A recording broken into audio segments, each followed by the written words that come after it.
Here we are for episode 9 of Hungry for Some Leftovers. I'm your host, Dan Callahan, and I'm joined today by Mr. Paul Carson. Hey, gang. Paul, how you doing today? I'm doing well. Thanks for having me. Absolutely. Thanks for coming over here to the lovely Leftover studio in a basement in South Jersey. So this is lovely. And you're another South Jersey bad boy yourself, which is nice. SJBBs, baby. Yeah, that's right. All right. Well, give everybody an intro about yourself, who you are, and how you've come to be here. Like Dan said, I'm Paul Carson. I'm a stand-up comedian, and I'm new to Facebook entrepreneurship, but I'm very excited for it. It's what a lot of people take it very seriously. I don't have any experience with Facebook, but I do have experience with sketchy sales. Like sketchy sales. What kind of sketchy sales are you into? Like when I was like in middle school and stuff, me and my friends would go door to door, like trying to get people to pay us to rake their yards and stuff. Yeah, and, yep. You know, like pedophile bait, pretty much. Yeah. And then for high school soccer, they had like a fundraiser at the beginning of every year where the whole team had to go and sell cookie dough door to door. Yeah, and like yep. Freshman year, you can shave and still be kind of cute. By senior year, it's just terrifying for the people who you're trying to sell cookie dough to. It just looks like somebody, it's like, yeah, the Girl Scouts have full-blown cookies, but these seniors in high school with partial facial hair just have the dough. Right. And they want you to do the work. You do the work, yeah, and they look like they could be adults. Yeah. Yeah. It makes you realize why Cutco is so successful. Like they realized, okay, our workforce is an army of high school boys. We don't have the cuteness factor anymore. Let's capitalize on this fear, baby. Like let's arm them with knives, and just people will buy these because they don't want our workforce to have knives anymore. Yeah, yeah. So we go door to door selling knives. Like their whole business plan is a threat, pretty much. So you were doing a lot of door-to-door sales, huh? Yeah. That's interesting. Then you just started with, wanting to rake leaves door-to-door, and it just worked its way up to just threatening people with knives. Pretty much. Interesting. And maybe you'd be able to graduate, like, you can get free food at drive-thrus if you have a loaded handgun, so maybe it'll get to that point. Who knows? It's like, that's like your gateway drug to sales. I've heard a lot of people say that. That's where they started with, is that they were doing fundraisers. Everybody had, like, the... growing up, like the booklets of different, like, things that you get, like I forget what it was called, but different food items in a like little a coupon book or something. Yeah, like there's coupon books, or you had the books that had like numbers on them, and then you would fill out an order sheet and give it to some kid that's selling it in your thing, and then you get like this, a tin of popcorn or a chocolate covered pretzels or something like that. That's what we would do, selling stuff too, for raising money for who knows what. I have no idea. For all the parents in the PTO to smuggle the money. I have no idea. Right. Have you ever done anything on Craigslist? That's also another weird area of the internet. Never, but I'm probably going to be moving into an apartment in the next coming months, so I imagine I'll be exploring that soon. Yeah. Maybe finding some leftovers on there. Yeah, some leftover humans. People that society said no to, but Craigslist says, come on down. My first thought, my mind went to like body parts, and... And then what you said was way sadder and made way more sense. It does, but I wouldn't be surprised if there's people looking to rent apartments and then also people looking to rent someone's kidney on Craigslist. You get a little bit of both. Mm-hmm. Yeah, I've done, I always used to do pranks on Craigslist back in the day before you had to pay to make a listing. You had to pay like $5 to list stuff on Craigslist now. Back in the day, you could just say, I have free Justin Bieber tickets, call this number, and then you put your friend's number in there, and then their phone blows up. So they weeded out that being able to happen really now. So unless you got $5 to spare. But it was fun back in the day. I've seen videos of people like messing with people on Craigslist, and I love how like when people are looking for something, they'll put like serious inquiries only. Like that is the law, like that people are going to follow that. Yeah. That's like a magnet for people looking for pranks, pretty much, I'd have to imagine. I mean, pranks are very specific women that fit into certain size dresses and shoes. You got to be 5'2", 140 pounds, and a size 8. Serious inquiries only. I'll be in the van behind the Wendy's. Ooh, getting a call from Svetlana. Yeah. Now, what would you say as we get into this is a podcast? I'm not a food connoisseur by any stretch, but this just turned into something from the get-go about leftover food. So I usually like to ask my guests, and now I'm really, look at me with coffee. Usually I have like a White Claw or a beer or something, but when I have a coffee, like this is turning into a serious talk show. So what would you say is your go-to leftover food item? Like if you could just eat one food over and over that was, you know, just leftover every day, what would it be? Pretty much every Saturday I eat chicken primavera and penne vodka that I didn't finish from the night before. Nice. There you go. Then that is a solid one. That's not, you get that from like a go-to spot of yours? Yeah, there's a place in my town that is called Passeriello's that always delivers that. And I'm a big time spaghetti boy as is. Yeah. Like I don't know how to cook much, so it's mostly just spaghetti in bulk because I don't know how much one handful makes yet. So it's a lot of yeah, that's my real official measuring is handfuls. Yeah. It's always too much. Well, pasta is always something that does good on this show. The rigatoni pasta we've had. I got to do some lasagna, maybe some ziti, some penne. That'd be all great. Those are always very big hits.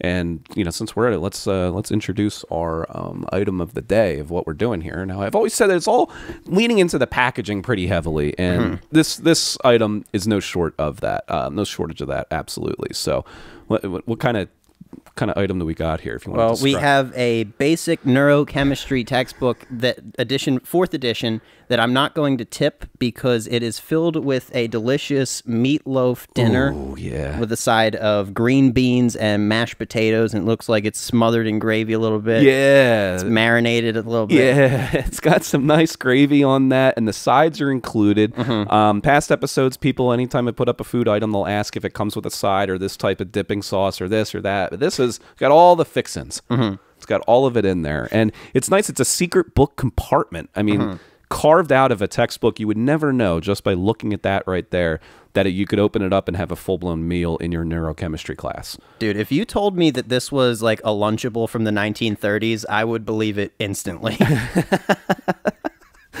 He's going into a 1930s classroom with that book, just being back in the day and just opening it up and having a field day with that meatloaf. Yeah, like I could totally see this just like in maybe, I don't know what Einstein, I don't think he did neurochemistry, but I can see this in his classroom. Just somebody sneaking it in there. Now, did you, what were your science grades like in school? Were you a science or an English guy? I was more of an English guy. Like I would be terrible at chemistry, and it was a double period. If I had meatloaf, I might have had energy. It was the end of the day, so it was... Oh, yeah. This is so strong smelling when you open it up. It's insane. But it still smells good. Still smells good. Well, that's the family secret recipe. Right. Which is it's a secret book, secret recipe. You know, we're going to have to go down that route. What are you, you're kind of discussing how we're going to list this, what the backstory is. Right. What kind of story do you want to lean into with this item? Well, this particular book belonged to my Uncle Ned. He went to prison in 2009, and every month we used to smuggle in leftover secret recipe meatloaf to him. So this was a way to get past the guards. We'd bring this into Uncle Ned, slip it in Shawshank Redemption style. He was like instantly institutionalized. Like he was one of those people who loves order, so prison was his favorite place. Like, he never asked us to smuggle in, like, a chisel to help him break out. It was just, like, monthly meatloaf. Monthly meatloaf at the old state prison. Yeah. So that's what, I mean, he was in for. He never wanted a chisel or a knife. You know, you were selling knives, but not to Uncle Ned in prison. Right. You're like, we'll just give you the secret recipe. Cutco. Yeah. Solid callback. Yeah. So you're just sneaking in meatloaf. Did you ever include sides, or was it just always a full loaf? Well, this book is awesome because it does include, like, you kind of have to do slices of meatloaf with this book with, like, the depth of the packaging. I'm not going to tip it because I don't want to spill on the carpet, but, like, this is perfect for, like, a TV dinner size, like a slice of meatloaf and then two sides, pretty much. Yeah. That's a nice TV dinner size, yeah. Yeah, so that's pretty good. Did Uncle Ned ever get out of prison, or where is he today? He did get out, but, like, he loved it so much that he keeps committing crimes to get back in. It's just he's a lifer. He's a lifer of the state prison system. He's in a different county now, though, so, like, it's a little further away, so we don't need this book anymore, pretty much. Yeah, we don't need it. Yeah, we were, he has since left, and he's probably changed his name at this point, so he's no longer with us, we can say. According to... official records, he might not be, but Ned's still on the loose. He might be down in Tijuana, but at this point, we just got the book and we got to get rid of it. You think it's got like some bad like omens to it, or we're just trying to pass it on? I think it's got delicious omens to it. It's delicious, and hopefully somebody else is going to find it just as delicious as well. That's could be what we really hope to get out of this here. Right. Pass it on to the next person that could get use out of smuggling something in it. Could be meatloaf. Could be a weapon. If you run out of room in your fridge and you like have a working knowledge of the Dewey Decimal System, you could conceivably hide an unlimited amount of meat in your local library. It would never go bad. No one would ever check it out. Just find the books that haven't left the library for 2 decades and just hide whatever you want from there, because you can't keep it at your house with your bitch wife down your throat, right? Just Yeah. I think I got a little personal on that one. I'm going to start doing that. I need a library card. If anybody knows where I can join, please let me know. So yeah, let's we got the whole story written out here. Here's what we're going to go with for listing this. Obviously, we're going to call it Meatloaf with Sides Hidden in a Book. My uncle went to prison in 2009, and we used this neurochemistry textbook to sneak in delicious meatloaf for him every month. The meatloaf is a secret family recipe that has been stored accordingly for generations. Uncle Ned passed, as we're going to call it. We found the book after cleaning out his house, and now we want to pass it on, along with the secret meatloaf, to someone that will find it all very useful. The item's free, PM, and we'll deliver. So that's also the catch here, is that if somebody actually wants this, we're going to have to go deliver it to them. So Right, I'm excited for that. I hope you brought a ski mask and a bulletproof vest, because I don't know what's going to happen. You never know what's going to happen with people on Facebook Marketplace. We'll keep a shiv in here. Yeah, we'll do what Uncle Ned never did. The coward. Side question, have you ever met or known a good person that has owned a Dodge Charger? Not once. No. Not once. I think it's the universal dirtbag car. I don't even know most of the time what the difference is between a Dodge Charger, Dodge Challenger, the Dodge Avenger. I know that's like the bottom tier, but like there's some really expensive versions of a Dodge Charger. There's like the Hellcat things out there, which are crazy. But like usually if you see a Dodge Charger, like one of the 2015 ones, it's not really done up. It's just factory. It's not, no customizations to it or whatever. That's the person that's going to be cutting you off and flipping you off. 2015, I feel like, is a sweet spot, because it's not the person buying the brand new one each year, but like it's somebody who's still trying to be the newer thing. Yeah, they're getting they absolutely got the 2015 at the buy here, pay here used car lot. It's got 110,000 miles on it, but it had 110,000 miles on it when they got it in 2018. 0 oil changes. Yeah, never had an oil change. There's the smoke coming out of the back muffler that they got it at an AutoZone, and they attached. The flames look sick, dude. Oh my God, that reminds me. Did you see the video I posted a couple weeks ago? Photo I posted a couple weeks ago of the Ford Taurus that I had back in the day. No, what was that one? I had inherited. Well, my sister and I used to share my grandmom's old car after she passed away. It was a 1999 Ford Taurus. You know, the Ford Taurus before it like started looking like a cop car. Like it had like the circle and oval headlights on it and everything. Me and my buddies attached custom blue lights to it, as well as racing stripes from front to back on this green Ford Taurus. I'll show up a picture of it here. I got pulled over so many times in that car. I was like, oh, it's because it added a couple extra horsepower when I added the racing stripes to it. I would get pulled over because apparently the blue lights that were on it were illegal, because they're only for emergency vehicles or something like that. Some horse shit. Yeah, some fucking government bureaucratic nonsense. I got out of every ticket, though. I got pulled over 3 times in that thing. Never got an actual ticket. I have a government job, and I have like a government ID that I guess looks very similar to the ones soldiers have also. Yeah. Like it's called a CAC card.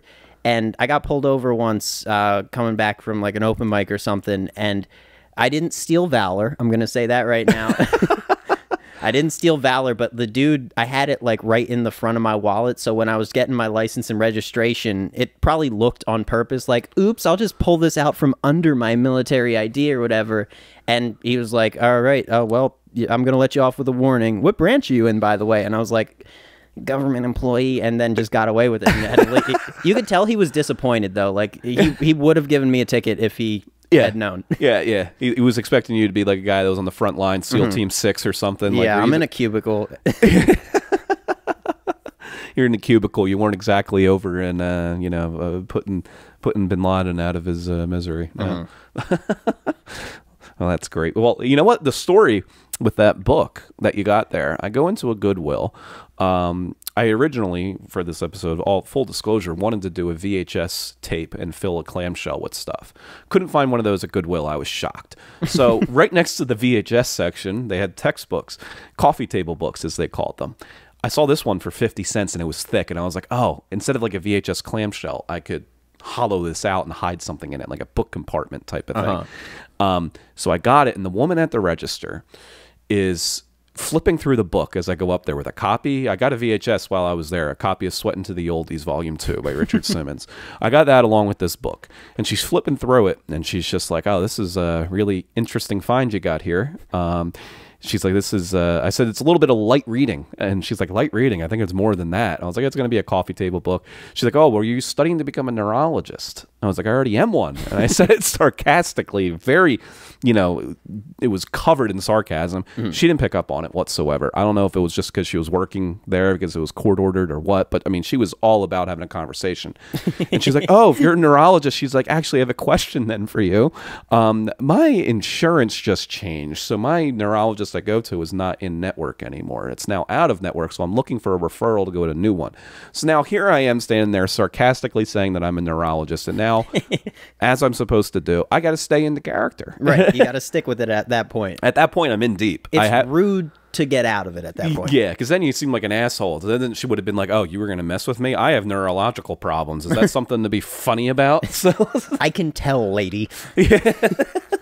Yeah, the fact that the lady thought that a neurologist was in a Goodwill getting a copy of a VHS of Sweatin' to the Oldies along with a neurochemistry book. I don't even know if neurology and neurochemistry are in the same family of science. I have no idea. It's a basics book, and I clearly didn't read it. So I was like, no, I'm not from the area. I can't like make referrals. That would be against my best judgment to places down here that I'm not familiar with. And then lady behind her was then saying she was having neck problems and was wondering if she should see a nurse. It turned into a whole conversation about stuff. And I'm like, can I just get my Sweatin' to the Oldies and neurochemistry book and just see my way out of here so I can go home and fill it with Meatloaf? Like, what are they? Like a good neuroscientist? Yeah, and that's the problem. It's like, you guys think a neuroscientist is in this Goodwill, came here for this textbook. How would I have ever known that I was getting this, that this textbook would be here if I was in that field? Like, that is so insane. But I guess, you know, they're working at Goodwill. I have no idea why they're working at Goodwill. But Goodwill is a place that you can really be who you want to be. That sounds like the type of lady where if you walked in 5 minutes later with a fake mustache, you could have told her you were like a rocket scientist or something. And she would have been like, oh, I can see by your rocket science and Sweatin' with the Oldies 3. Yeah, exactly. That's what I was thinking with the 4th edition.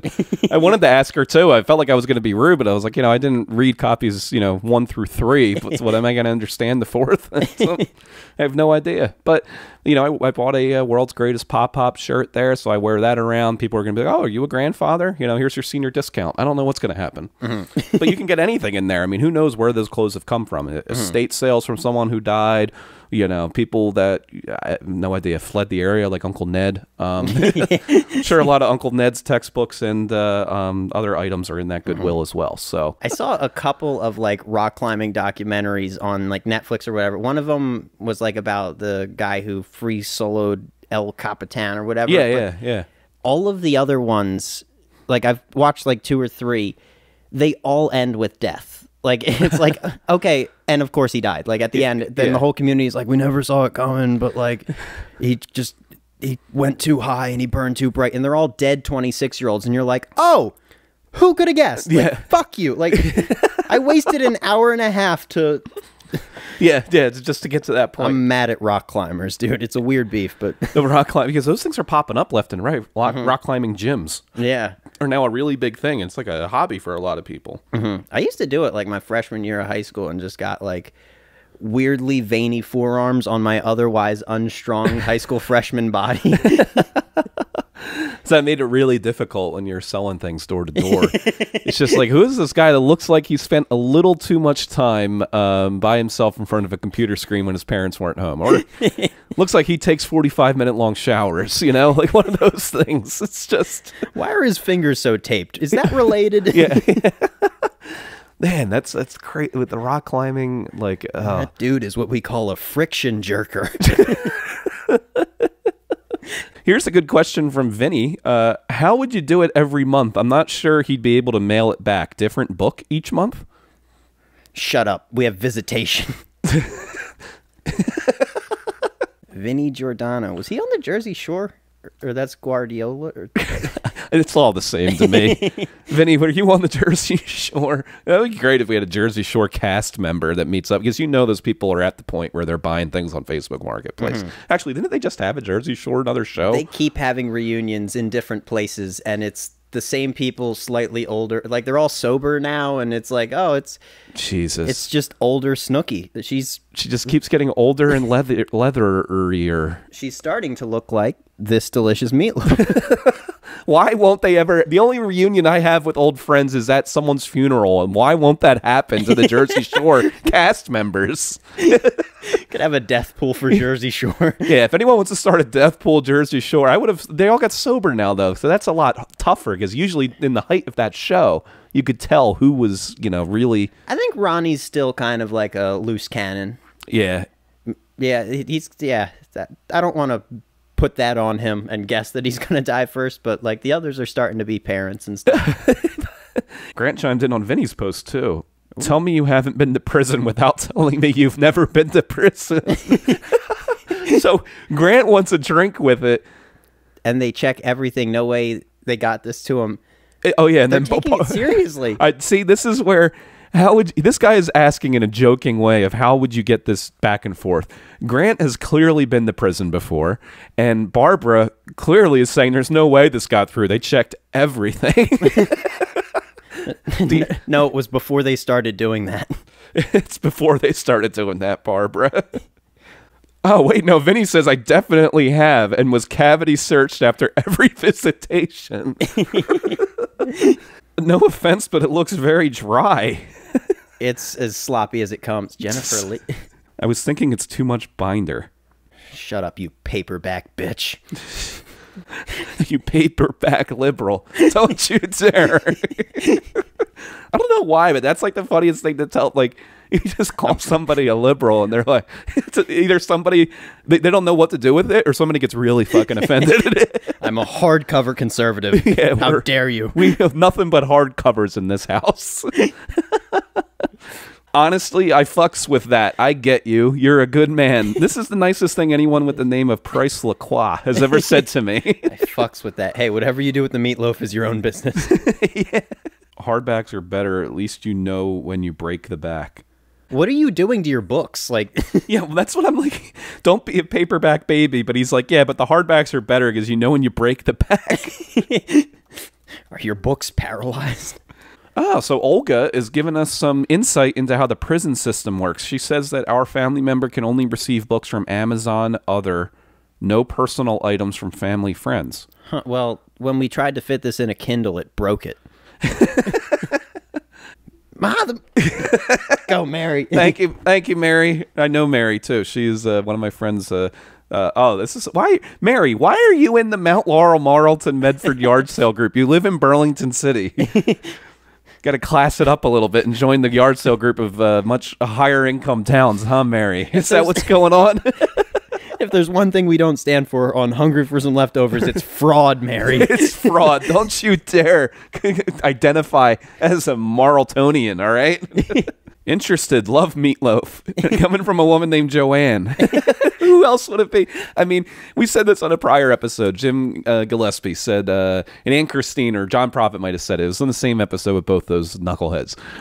They said Christine is only the name of an aunt. You don't have a cousin Christine or your mother's Christine. It's a Aunt Christine. And right. Joanne is definitely like a mother's name that makes a good fucking meatloaf. I feel like we would have done just as well, if not better, if we just found a Facebook group of Joannes to advertise this on. Yeah, if there was a group of just nothing but Joanne, it would be like 9 out of 10 of them would be super nice and loving, and then there's the one that's like a fucking this nasty witch.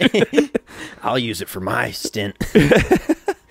All right, sorry about that. All right, you there, Joanne? Yes, I'm here. All right, great. All right, so does that meetup location work for you and everything? We can come over there.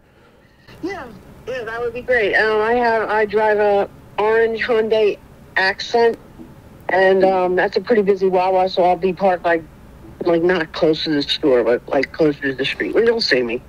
Okay. Oh, look, it's snowing. Oh, it's snowing out? It's snowing a little bit. Oh, man. Well, that's good. Perfect. No one loves a snowy day for Meatloaf more than I do. I know, it's awesome. Okay. I'll see you in a little bit then. All right. Yep. I'll see you there in a little bit. Okay. All right. Thanks. Bye. So we are meeting up with Joanne at the Wawa in Glassboro.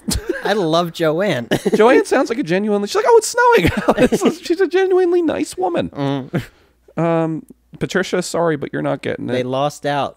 You snooze, you lose on this loaf. Yeah, you snooze, you lose on the loaf. That's all you could do to it. So now we're going to... What do you expect is going to happen here with Joanne as we make our way down to Delsey? I expect like a fully earnest interaction. She's going to be a very just, nice, loving woman looking for a little loaf. And let me just... We're all looking for loaf. We're all just looking for a little loaf in our lives. She did say... Interested, love Meatloaf. That's awesome. I live in Glassboro. When can you deliver? All right, so we don't have anything but just this. It's as it is. There's no secret recipe they were asking for. There's none. It's just the loaf with the meatloaf sides. Coming with a good, honest loaf in a book. That's all it is, and that's all it has to be. That's all it has to be, and that's just what you see is what you get. Nothing more, nothing less.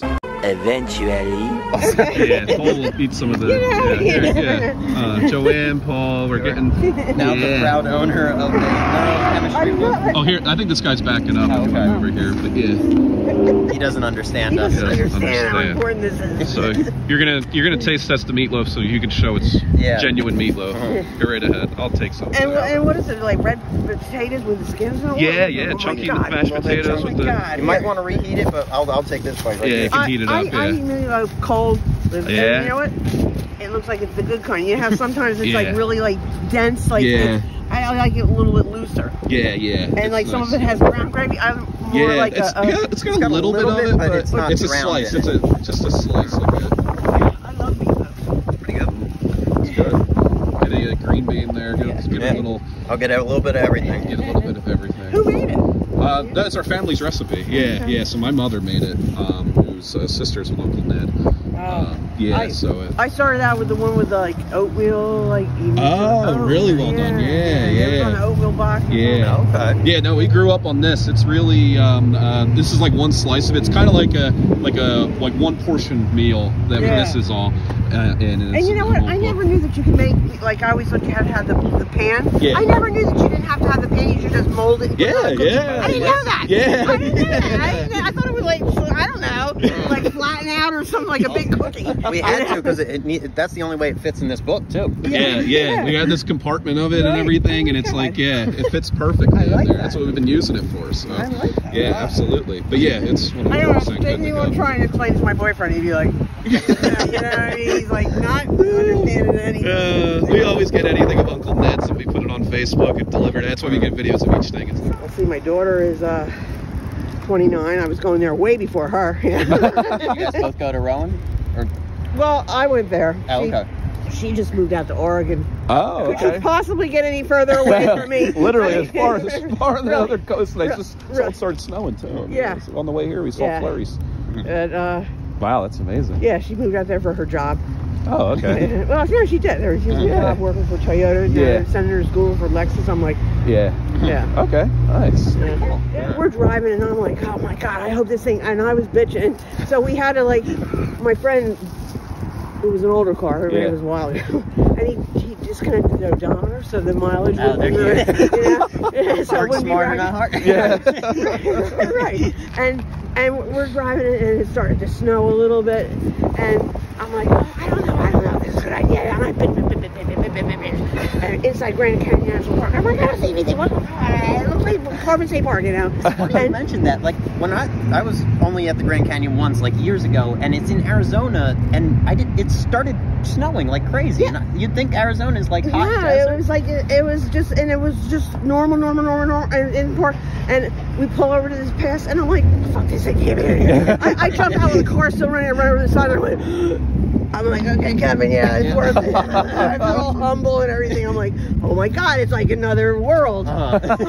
it was like normal, and then all of a sudden this. Yeah. There's a thing just pulls, and it's a round parachute, you know. Yeah. And it's like I don't know, probably like 6,000 feet, and you know, and it felt like I was being dropped behind enemy lines. You know? Yeah. and there's a picture of me with like wearing this jumpsuit that they gave you, and that smelled like a hoagie because probably hadn't been washed all summer. And I'm like this, and they jammed you in the little airplane with.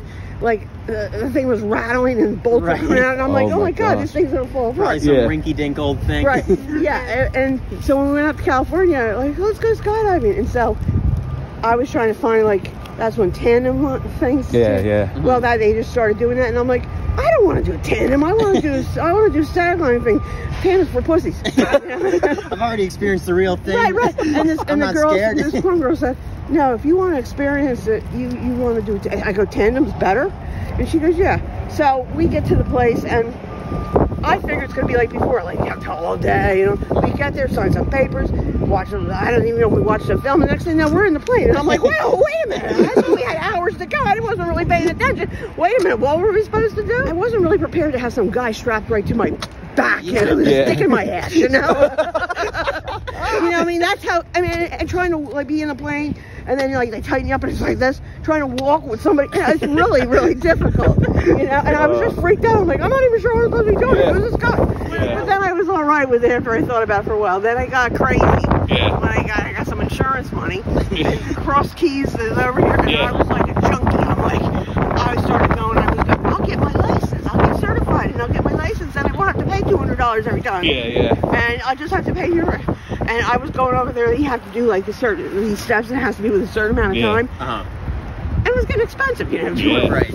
So I decided that I wasn't going to do that. But and plus, I'm running out of money. And they didn't want to take a TV or anything like that. You know? What's the onions too? You have onions for us? Yes. Get that on video. Yeah. See, You like, grow the onions? No, I got them. Oh, really? Yeah, somebody had a bunch of onions in All right. my car. Oh, Tough jeez. guy car. Look at that. That's a tough Like one right there. That's stitches. nice. Stitches. Yeah. Oh, well, this is a nice exchange. Look, with the loaf in there. From Yeah. all It was really nice meeting Yeah, you. nice meeting you. Yeah, very nice. And we just got back from beautiful Glassboro, New Jersey with our new best friend, Joanne. I mean, what a lady. She was so nice. Couldn't have been nicer. A lot of people always think you're meeting like some strange character, some wild people or murderers on Facebook Marketplace, but Joanne seems like a very well-seasoned vet on Facebook Marketplace.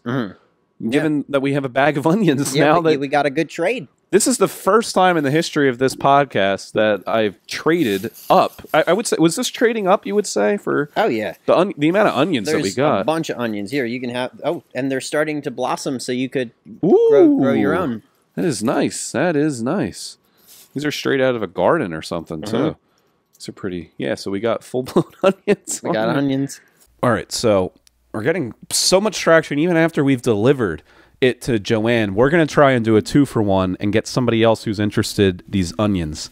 They said they want the damn Meatloaf in a book right now. So I gave him my phone number. Let's see if they're calling in. Let's see if they're settling for onions in a bag. It's a bit of a step down. This is the gift that keeps on giving. I love this. Facebook Marketplace. If you're not on there already, get on there. My pants are going to smell like onions after holding this because these, like, they're sticking. The smell is sticking. Hello? Hello? Hi. What's this deal we got going on here? Is this Colby?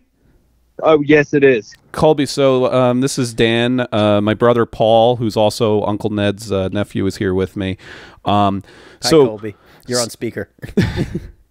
So we got rid of the loaf in the book. A woman named Joanne. Hello? Hello, you there? All right. Yeah, we're here. We're here. Okay, so Joanne in Glassboro took the loaf in the book, but however, she gave us in exchange a bag full of onions that she got from somebody else on Facebook Marketplace, and now we have a bag full of homegrown onions on us. Are you sure they're homegrown? They are. They are homegrown, 100%, pulled out of the dirt today that she got from somebody, and then she gave to us in exchange for the book of the loaf. Are they like, what was anything done to the onions? No, there wasn't, because we sat there with her and we ate an onion, and then we also taste tested the meatloaf in front of her because she wanted to make sure that wasn't poisoned. So we ate an onion What with. do you think about this? Oh, are you with Jace? Jake's in this call. Oh, okay. Well, now we're. I don't know why he's not talking. Oh, well, now we're cooking. We got everybody on here. The meeting of the minds of the Facebook Marketplace. Oh my gosh. Small world. This is awesome. Jace, how's it going? I don't know why he's not talking. Jeez, there's maybe the onion trade possibility has just left him speechless. He might still be bummed about the loaf. I think he still is bummed about the loaf. There was no, like, are you sure there was no, like, onions and mash or nothing like that? No, not at all. See, then I don't know about this deal. The onions definitely aren't comparable to a loaf. However, I have had some meatloaf in the past that have had onions baked into it, and it was some of the best meatloaf I've ever had. So if you get your hands on another loaf, you got more than enough onions to make it a tasty treat. All right, well, let me give you a call back in, like, 20 minutes, because I'm out to dinner right now, but they don't have meatloaf, but I'll think about your trade. If you want the trade, we will drive to you somewhere and give you the bag of onions and just split an onion in a parking lot somewhere. And we'll call Joanne from there. All right, well, let me give you a shout in about 20 minutes then. All right, yeah. Give us a call back, and then we'll see if we can finalize this onion barter. All right, thank you. Yeah, no problem. We'll see you guys. See ya. I almost wanted to three-way in Joanne and have her tell him that she did not get the loaf and she could talk shit to them. Well, we gave Colby and Jace, or Jake, we don't even really know at this point. We gave them more than enough time to get back to us about the onions, and I left them a pretty threatening message that if they didn't come get the onions were going to get it. We didn't threaten anybody, just onions. Just onions, no actual just the onions themselves. And we'll have to see if he ever gets back. If he does, I'll include something here. Yo, this is James calling about the fucking loaf. I need the fucking loaf right now.